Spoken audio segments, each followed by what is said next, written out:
ψυγεία.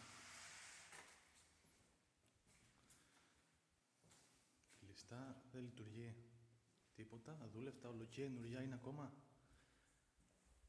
Με τις καινούριες εικόνες, έτσι. Αδούλευτα.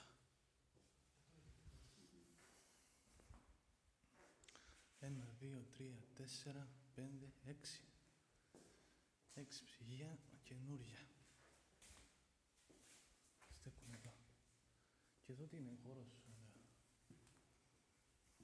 Ναι, ο χώρος πίσω από τα ψυγεία. Τα Frollex ολοκαίνουρια, έτσι. Τίποτα.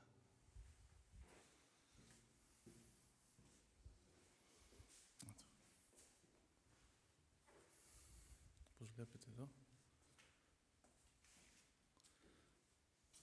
Χώρος αποθήκες τουαλέτες ολοκαίνουριες.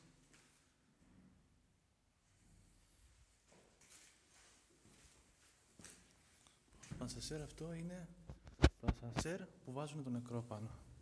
Και ανεβαίνει κατευθείαν στο χώρο της εκκλησίας. Έτσι. Αδούλευτο κι αυτό. Απάτητο. Καινούριο.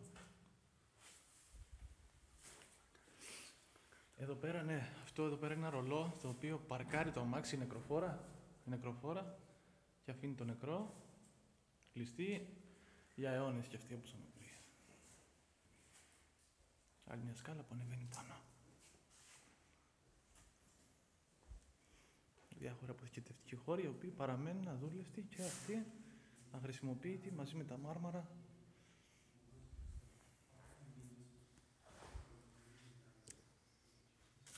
Όπως βλέπετε εδώ, τα τρώνε οι αράχνες.